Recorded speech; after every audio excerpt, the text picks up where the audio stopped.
ورحمة الله.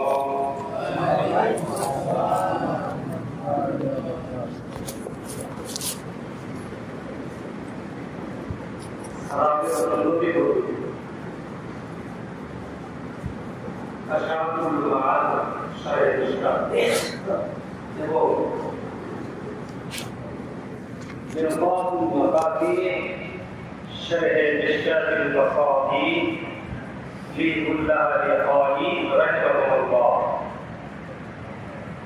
সহ অন্যান্য কিতাবে এসেছে সালাম এর শব্দ বারবার বলানো যায় না, কিন্তু সুন্নতি সালাম উত্তর হচ্ছে সালাম দাতা বলবে আসসালামু আলাইকুম ওয়া রাহমাতুল্লাহ, আর জবাবদাতা বলবেন একটা বানিয়ে ওয়া আলাইকুম আসসালাম ওয়া রাহমাতুল্লাহি ওয়া বারাকাতুহু। এটা কাজ সুন্নাত। এটা বললাম কেবল সারা বিশ্বে বর্তমান বাংলাদেশে যত বক্তা পায় প্রায় 90% বক্তা ওরা স্টাইল করে সুন্নতের কালাম সালাম দেয় আসসালামু আলাইকুম ওয়া রাহমাতুল্লাহি ওয়া বারাকাতুহু, স্টাইল করে কান দিয়ে সালাম দিল, কিন্তু হাদিস শরীফে আছে এটা খুব সুন্দর নয়। সুন্নত হল সালাম আসসালামু আলাইকুম ওয়া রাহমাতুল্লাহ আর জবাব বারাকাতুহু পর্যন্ত যাও। এটা বলা প্রয়োজন, কারণ আমরা যেই দরবারের মানুষ, যে ওলিয়াল্লাহ ঘরের স্বপ্ন ছায়ায় আমরা অবস্থান করি, আমরা যে মাদ্রাসার সাথে সংশ্লিষ্ট, যে তরিকার সাথে সংশ্লিষ্ট, আহলে সুন্নাত ওয়াল জামাত মূল হচ্ছে সুন্নাত। সুন্নাতকে ঠিকঠাক মতো পালন করা লাগে, ঠিক না? আলহামদুলিল্লাহ নাহমাদুহু ওয়া নাস্তাঈনুহু ওয়া নাস্তাগফিরুহু ওয়া নু'মিনু বিহি ওয়া নাতাওয়াক্কালু আলাইহি ওয়া না'উযু বিল্লাহি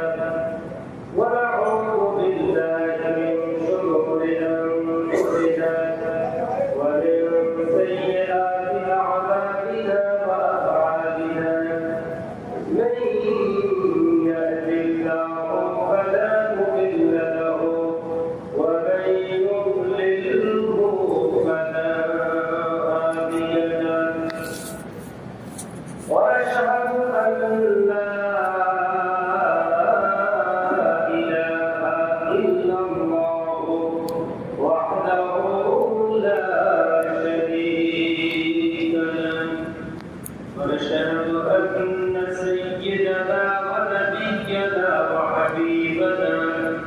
وشفيعنا ومولانا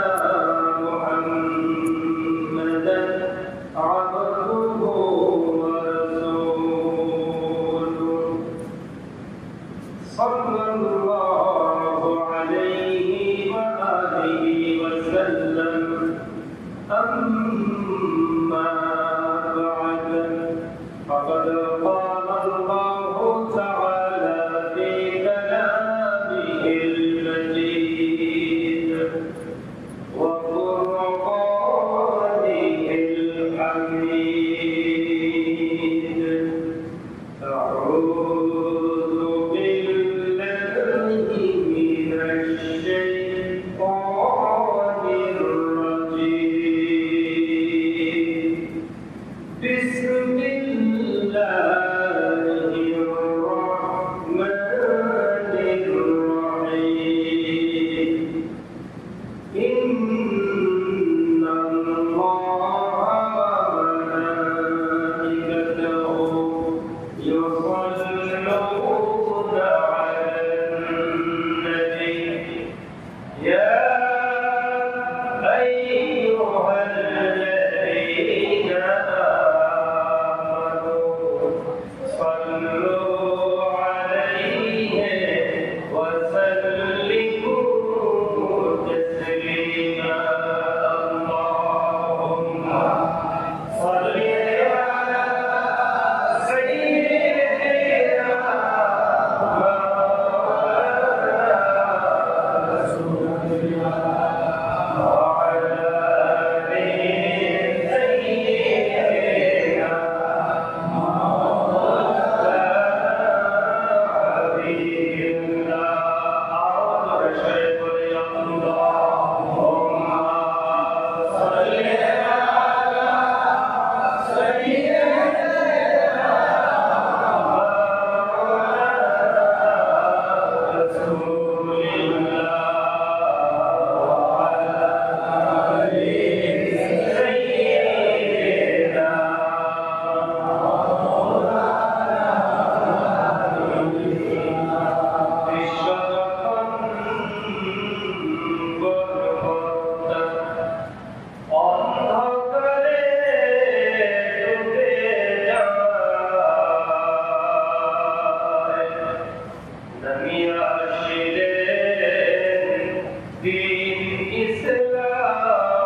কিছুক্ষণ সবাই একযোগে মহাব্বতে লা ইলাহা ইল্লাল্লাহ লা ইলাহা ইল্লাল্লাহ লা ইলাহা ইল্লাল্লাহ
এবং আলোচনার মাহফিল সন্ধ্যা থেকে এই পর্যন্ত এবং শেষ পর্যন্ত অনুষ্ঠিত হচ্ছে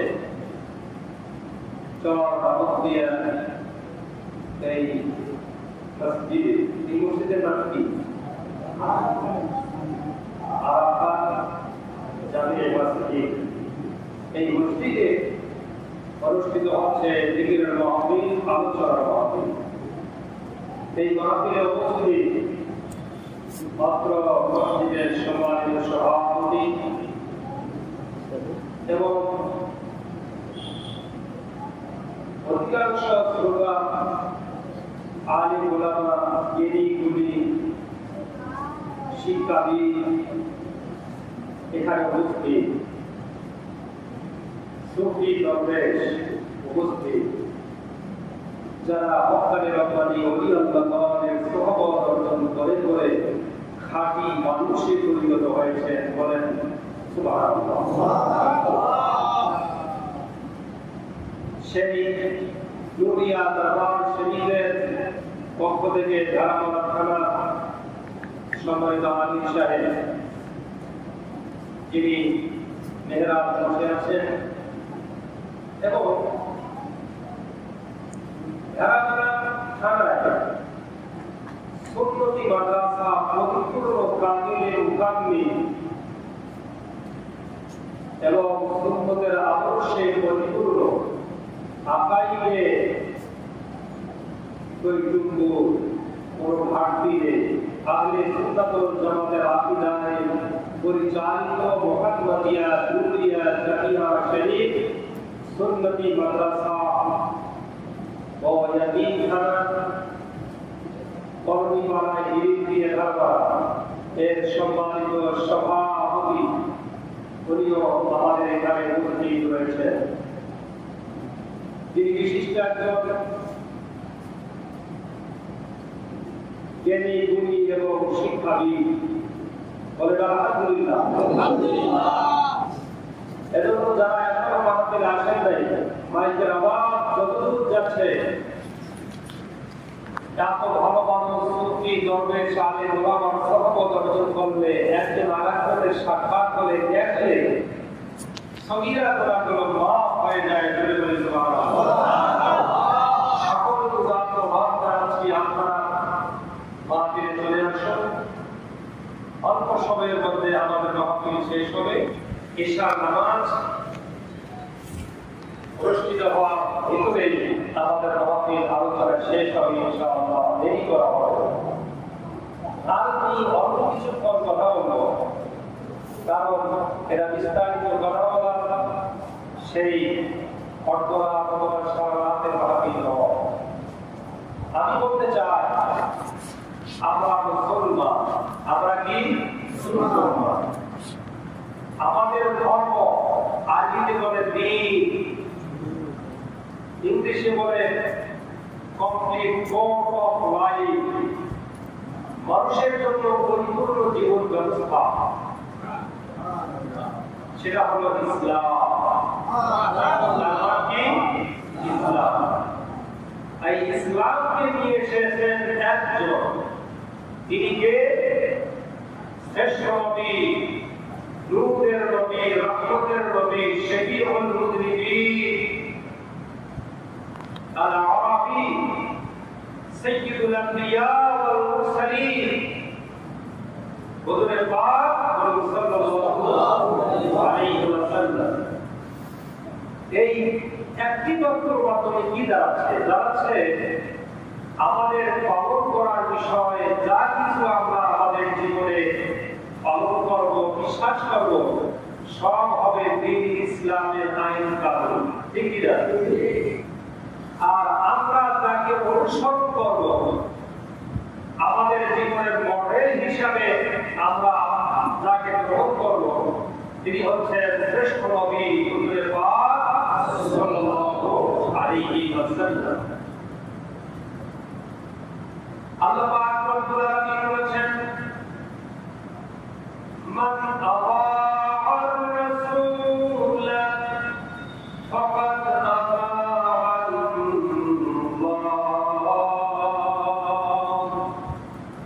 আল্লাহ পাক বলেছেন, ও দুনিয়ার মানুষেরা, মুমিন মুসলমানেরা শোনো,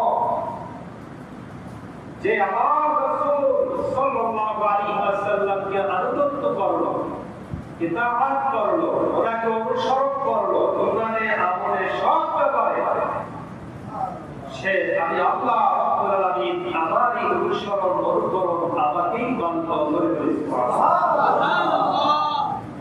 আমাদের কাজ হচ্ছে সেটাই। এখন সরাসরি আমরা রাসূলকে পাচ্ছি না, পাচ্ছি নাকি? 63 বছর হায়াত দিয়েছেন নবীজি আমাদের। এরপরে উনি পর্দা করেছেন, মদিনা শরীফে রওজা শরীফে অবস্থান করছেন।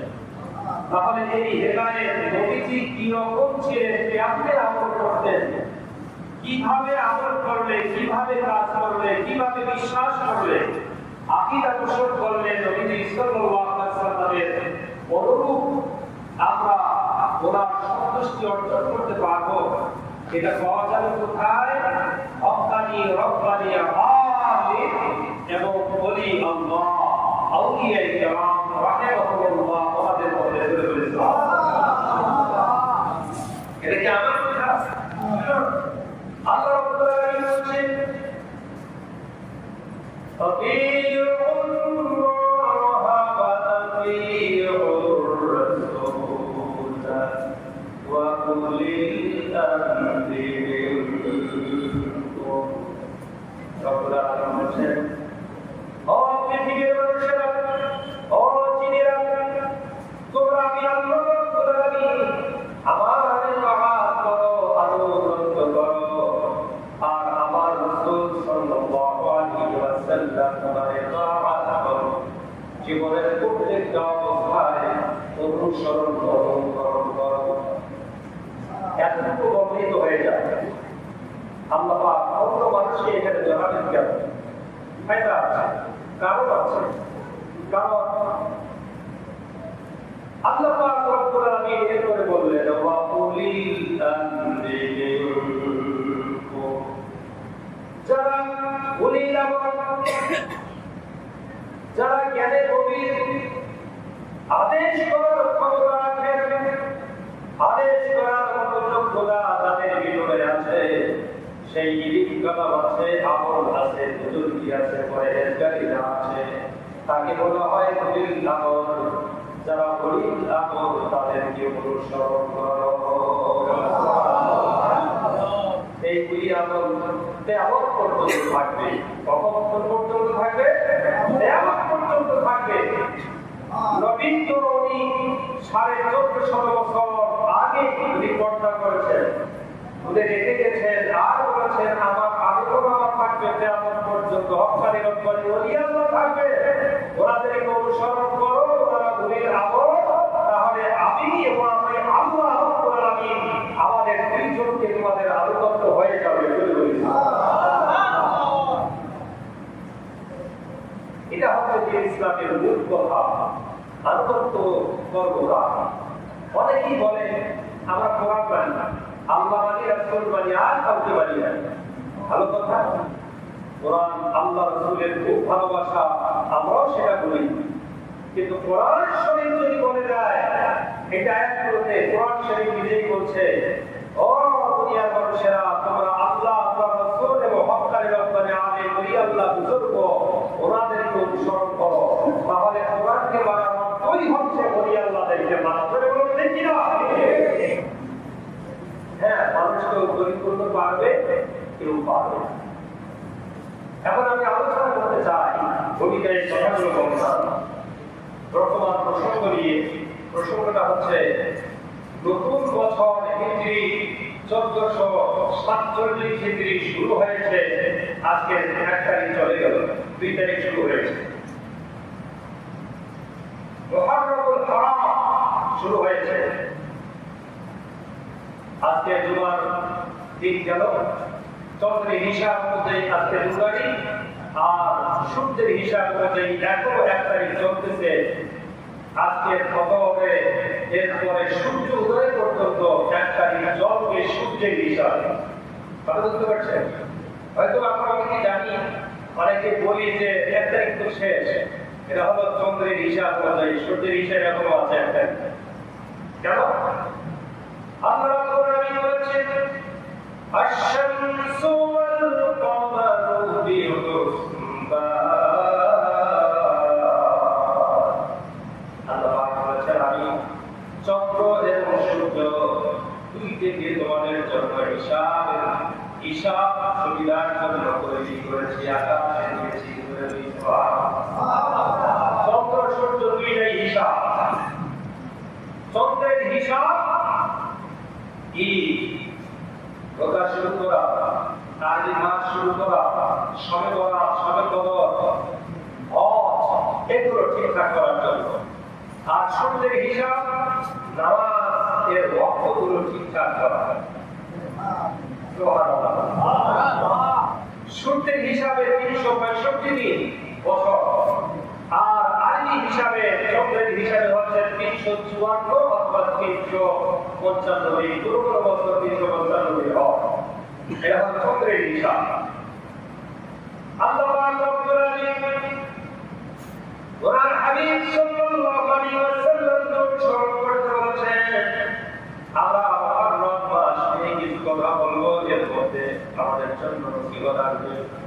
আল্লাহ পাক রব্বুল আলামিন কোরআন শরীফে ইরশাদ করেছেন, ইন্না ইদ্দাতাশ শুহুরি ইনদাল্লাহি ইয়াওমা খালাকাস সামাওয়াতি ওয়াল আরদা মিনহা আরবা'আতু হুরুম। আল্লাহ পাক রব্বুল আলামিন কোরআন শরীফে এই আয়াতের মধ্যে একটা হচ্ছে, ইন্না ইদ্দাতাশ শুহুরি ইনদাল্লাহি 12 শাহরান ফি কিতাবিল্লাহি ইয়াওমা খালাকাস সামাওয়াতি ওয়াল আরদা মিনহা আরবা'আতু হুরুম। আল্লাহ পাক রব্বুল আলামিন বলেছেন যে আমি সৃষ্টির শুরু থেকে, সাত আসমান সাত জমিন তৈরির শুরু থেকে তোমাদের হিসাবের জন্য বছরকে 12টি মাসে বিভক্ত করেছি। তার মধ্যে 4টি মাসকে পবিত্র হিসাবে আমি উল্লেখ করেছি। তাফসীর সমূহের মধ্যে আছে সালাসাতুল মুতাওয়ালিয়াতুল যুলকাদা ওয়া যুলহিজ্জা ওয়াল মুহররম ওয়া ওয়াহিদুল ফারদুন ওয়া হুয়া রাজব বাইনা জুমাদা ওয়া শাবান। তাফসীরে মুফাসসিরগণ বলেছেন, কিন্তু বলেছেন আল্লাহ পাকের হাবিব এটা বলেছেন, হারাম মাস পবিত্র মাসে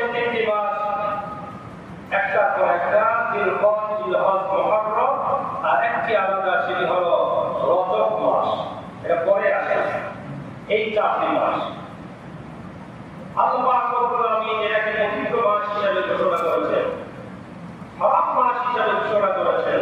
তাই এই মাসের মর্যাদা আছে। আল্লাহ পাকের হাবিব সাল্লাল্লাহু আলাইহি ওয়াসাল্লাম বলেছেন, ওলিয়াতুল তালিবিনের বর্ণনায় উত্তর যাওয়ার মতো উল্লেখ করা হয়েছে এবং বুনিয়াতুল তালিবিন কিতাবের মধ্যে এসেছে, মান আকরিমুল মুহাররামা মান আকরামাল মুহাররামা আকরামাল্লাহু বিল জান্নাহ ওয়া নাজ্জাহু মিনান নার। যেই আশুরা মিনাল মুহাররাম, যেই মুহাররম মাসে আশুরা আছে, এই মুহাররম মাসে যেই ব্যক্তি, যেই মুসলমান সম্মান করলো, ইজ্জত করলো, আল্লাহ রাব্বুল আলামিন তাকে জান্নাত দিয়ে আর জাহান্নাম থেকে পরিত্রাণ দিয়ে আল্লাহ রাব্বুল আলামিন দরবারে সম্মানিত করবে। এই যে মুহাররম, তাকে সম্মান করবে কি? এই মাসে ঠিকঠাকভাবে ইবাদত করবে। আশুরার রোজা এর ব্যাপারে হাদিস শরীফ বুখারী থেকে শুরু করে সব কিতাবে আশুরার রোজার ফজিলত বর্ণনা করা হয়েছে। দুইটি রোজা রোজা রাখবে, ইহুদিদের খ্রিস্টানদের খেলাফ করবে, বড় অবস্থাতেই কোরআন ওদের ব্যাপারে ইহুদি খ্রিস্টান বৌদ্ধ মুশরিক মজুসি এবং বিধর্মী কারো কোনো অনুসরণ করা যাবে না। এই হাদিস শরীফের মধ্যে এসেছে। আল্লাহ পাকের হাবিব সাল্লাল্লাহু আলাইহি ওয়াসাল্লাম বলেছেন, সাওমু ইয়াউম আশুরা ওয়া খালিতু ফীহিল ইয়াহুদা ওয়ান নাসারা, সাওমু ক্বাবলাহু ইয়াওমান আও বা'দাহু ইয়াওমান। রাওয়াহুল বুখারী ওয়া জামি الترمذي وفي مشكاة المصابيح। আল্লাহ পাকের হাবিব সাল্লাল্লাহু আলাইহি ওয়াসাল্লাম বলেছেন, যখন মুহররম মাস এসে যাবে তখন তোমরা আশুরার 10 তারিখে রোজা রাখবে। শুধু 10 তারিখে রাখলেই হবে না, তার আগে একটা জুলাই দিবে অথবা পরে একটা জুলাই দিবে, দুইটা করবে, 9, 10 অথবা 10, 11 রাখবে। জয় বলি সুবহানাল্লাহ। ইহুদি খ্রিস্টানদেরকে তোমরা কখনো অনুসরণ করো পারবে না। রোজা রাখো, ওরা নাকি একটা, তোমরা রাখো দুইটা, তাহলে ওদের সাথে আর কি হলো না। এখন সালাতুল ইশা আদান হচ্ছে, আদানের পরে আলোচনা নামাজের জামাত পর্যন্ত চলবে ইনশাআল্লাহ।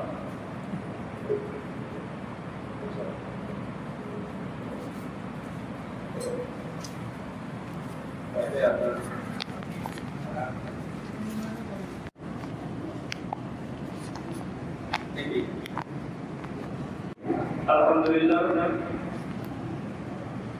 সালাতুল ইশা আযান প্রচারিত হলো, তারা জবাব দিলেন। আমি যেখানে আলোচনা সেরেছিলাম, আলোচনা কতক্ষণ চলবে, বিদেশ কখন জানালে আলোচনা করেন। তারপর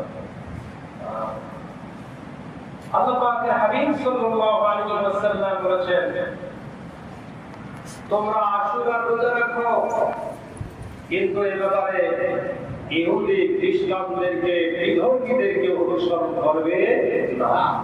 তারা রোজা রাখে, বরং ব্যতিক্রম করার জন্য 9, 10 অথবা 10, 11, 9 তারিখ অথবা 11 তারিখ, 10কে মিডিলে ঠিক রেখে তোমরা জোড়ায় নিয়ে তোমরা জোড়া 2টি রোজা রাখো, তাহলে এটা হবে সুন্নতে রাসূলুল্লাহ, ইত্তিবায়ে রাসূলুল্লাহ সাল্লাল্লাহু আলাইহি ওয়াসাল্লাম। তাহলে হয়ে গেল সুন্নাত। কারণ সুন্নাত ওয়াল জামাতের মূল কাজই হচ্ছে সুন্নাত প্রতি ঘটে ঠিকঠাক মতো পালন করা, ঠিক কি না? আমাদের শায়েখ মুর্শিদ কিবলা সুন্নতের পরিপূর্ণ অনুসরণ করেন না, করেন। এবং সারা বাংলায় সহ বিশেষ করে এই ধারাপাড়ায়, পাবনায়, দেশের বিভিন্ন জেলায় জেলায় যিনি নূরের আলো জ্বালিয়েছেন হযরত আব্দুর রহমান নুরি, বিক্রম নুরি রাহমাতুল্লাহ আলাইহি, সুন্নতের পরিপূর্ণ ওনারা ছিলেন নমুনা। সুবহানাল্লাহ। এই সুন্নতি হচ্ছে আমাদের গর্ব, সুন্নতি হচ্ছে আমাদের আকীদা, সুন্নতি হচ্ছে আমাদের আমল। বলে বলে ঠিক কিনা? আজকে দুনিয়ার মুসলমানরা মার খাচ্ছে, সারা পৃথিবীর মুসলমানেরা মুসলিম দেশগুলো ইহুদি খ্রিস্টানদের আক্রমণের, নির্যাতনের শিকার হচ্ছে, নিষ্পেষিত হয়ে যাচ্ছে। তার কারণ হলো শুধু নামে মুসলমান, মাথা থেকে পা পর্যন্ত, আর সকাল থেকে সন্ধ্যা পর্যন্ত, সন্ধ্যা থেকে সকাল পর্যন্ত আমলগুলো বাইরের মুসলমানদের মধ্যে খুঁজে পাওয়া যায় না। ঠিক কিনা? এই জন্য কাফের মুশরিকরা আজকে বলতেছে মুসলমানেরা আমরা এত আল্লাহকে ডাকি, এত নামাজ পড়ি, এত দান সাদকা করি, আমরা এত আল্লাহ পাককে ভালোবাসি, তারপরেও আমাদের উপরে এত আযাব। মুসলমান অনেকেই মুনাজাত করার পরে যখন কবুল হয় না, এরকম নিরাশ হওয়ার কথাগুলো প্রকাশ করতেছে। কারণটা কি? কারণ হচ্ছে দোয়া কবুল হচ্ছে না, আল্লাহ পাক বেজার হয়েছে। কেন? নবীজি সাল্লাল্লাহু আলাইহি ওয়াসাল্লাম ওনার সুন্নতকে আজকে দুনিয়ার মানুষ ছেড়ে দিয়েছে। ঠিক কি না? সুন্নত সারা দুনিয়ার মুসলমান ঠিকঠাক মতো যদি পালন করে, এই সুন্নত পালনের দিকে যদি অগ্রসর হয়, সমাজে সমাজে, বাড়িতে বাড়িতে, ব্যক্তিতে ব্যক্তিতে, মসজিদে মসজিদে, সব উপরে যদি সুন্নতের পরিপূর্ণ চর্চা হতে থাকে, দেখবেন এক একজন মুসলমানের আল্লাহু আকবার ডাকছে, হাজারো লক্ষ বোমা আর বিভিন্ন প্রকার পারমাণবিক যন্ত্র সব ধ্বংস হয়ে যাবে। জোরে বলে ঠিক কিনা? এবং সাহাবায়ে কেরাম রাদিয়াল্লাহু আনহুম ওনাদের সময় হয়েছিল, ওনারা যা চাইছে সেটাই হয়েছে। কেন? আল্লাহ পাকের হাবিবকে অনুসরণ করেছে। এক সাহাবী ওই যুদ্ধের ময়দানে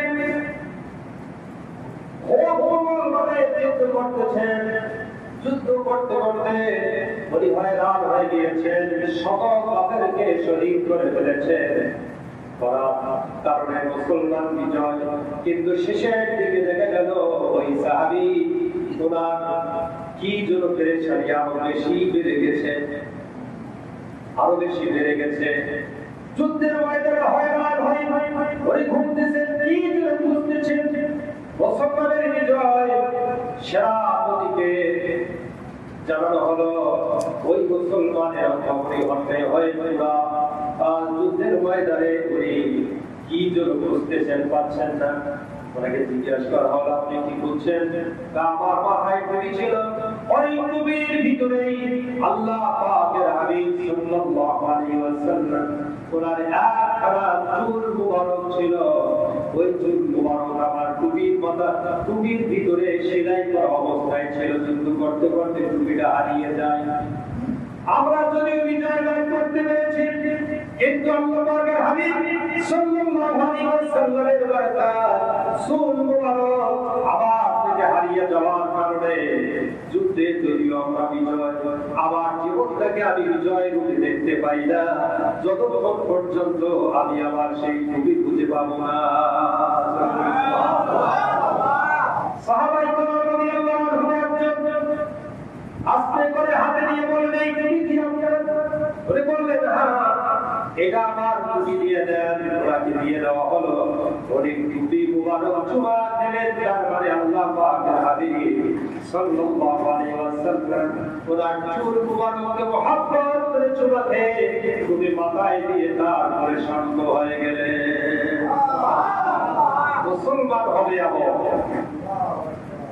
জিন্দা বীর আওরঙ্গজেব বাদশাহ আলমগীর, উনি এদিকে যুদ্ধ চলছে, উনি সেনাপতি, আর এদিকে উনি নামাজ আদায় করছেন, আল্লাহ পাকের জন্য সিজদায় রত হয়ে গেছে।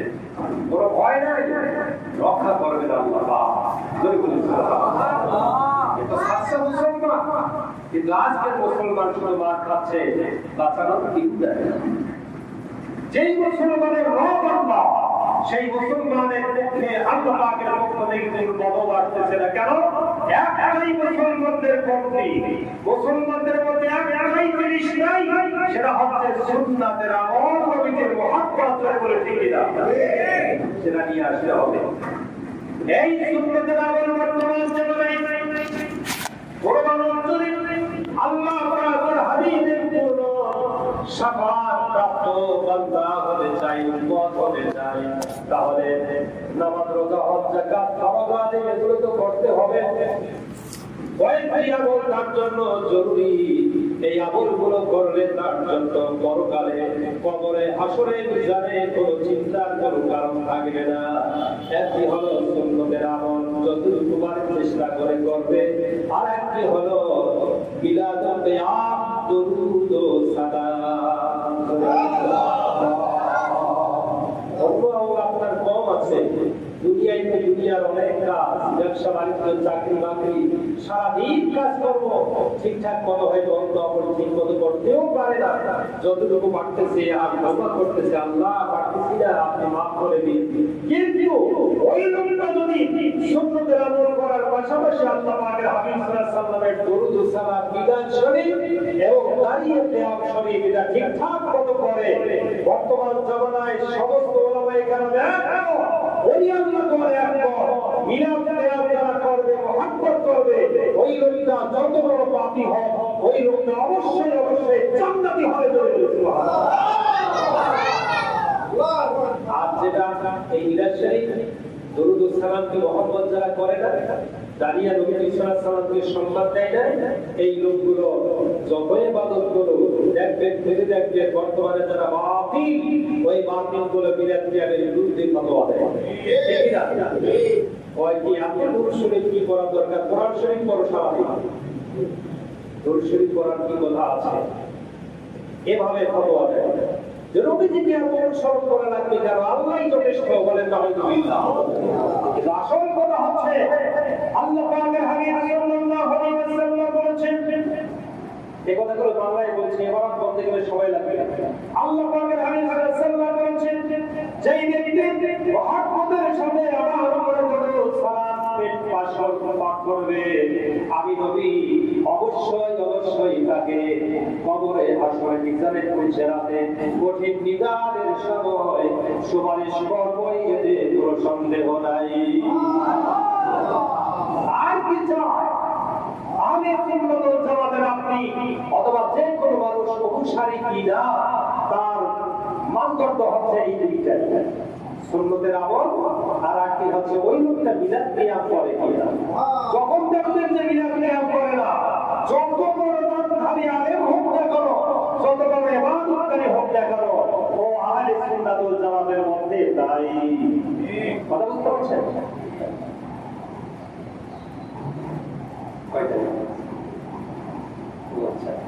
নামাজের সময় হয়ে গেছে, আমরা নামাজ পড়বো। দুই একটি কথা, সেটা হচ্ছে আল্লাহ পাক রব্বুল আলামিনের বান্দা আমরা সকলে এখানে হাজির হয়েছি, যারা পর্দার আড়ালে বাড়ি থেকে মানজিরা শুনছেন। আমাদের মূল লক্ষ্য উদ্দেশ্য হচ্ছে আমরা জিকির আজকার, মিলাদুল কিয়াম, দরুদ ও সালাম এবং আহলে সুন্নাত ওয়াল জামাতের অনুসারী, আমরা হক্কানি রব্বানি ওলি আল্লাহর দামান ধরে, ওনাদের পাগড়ি ধরে, ওনাদের সাথে যেই কাপড়টা থাকবে ওটাকে ধরে আমরা পরকালে সব জায়গায় জান্নাতে সহজেই চলে যেতে পারবো। এজন্য আমাদের দায়িত্ব হচ্ছে আমরা ওনাদেরকে ভালোবাসবো, মুহাব্বত করবো, আর ওনারা যা বলেন সেটা ঠিকঠাক মতো আমরা করবো। যদি বলেন ঠিক কিনা? এখানে হেকমতের কিছু কথা ছিল, আর বলার সময় নেই। আমি ছোট্ট একটা কথা বলছি, সেটা হচ্ছে মিলাদ ও কিয়ামের ব্যাপারে পৃথিবীতে আগে ইমাম মুজতাহিদ অনেকগুলো কিতাব লিখেছেন। তার মধ্যে সবচেয়ে মিলাদ, কিয়াম এবং মিলাদুন নবী সাল্লাল্লাহু আলাইহি ওয়াসাল্লামের উপরে যেই কিতাবে সবচেয়ে বেশি ফজিলত বর্ণিত হয়েছে, এই কিতাবটি হচ্ছে আন-নি'মাতুল কুবরা আলাল আলাম। এই কিতাবটি পরিপূর্ণ এবং সুন্নিয়াতের আকাইদ অনুযায়ী বাংলাদেশে কেউ এখনো বাংলা ভাষা অনুবাদ করে নাই। আল্লাহ পাকের রহমতে আপনাদের দোয়ায় আমি প্রথম করেছি। এটা অনুবাদ করে ঢাকা প্রকাশনী আল বুশরা প্রকাশনী থেকে সেটা ছাপিয়েছে, ওদিকে এটা প্রকাশ হচ্ছে। আমাকে কয়েকটা পাঠিয়েছে এখানে দেখার জন্য, এবং ভেতরে আমি কয়েকটা মাসটা নিয়ে এসেছি।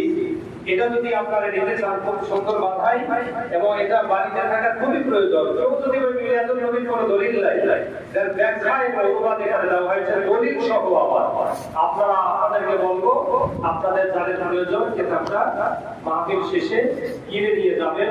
এটা হচ্ছে 300 টাকা, 400 টাকা বেতন দেওয়া আছে, 300 টাকা কাগজ কলম ছাপার একেবারেই মূল্য। এজন্য যার প্রয়োজন, সবারই প্রয়োজন, কিতাবটা নিয়ে যাবেন। আমি আশা করবো আল্লাহ পাক রব্বুল আলামিন আমাদের সকলকে সুন্নিয়াতের মধ্যে দায়েম থাকার তৌফিক দান করুন বলেন আমিন। ওয়া আখিরু দাওয়ানা আলহামদুলিল্লাহি রাব্বিল আলামিন।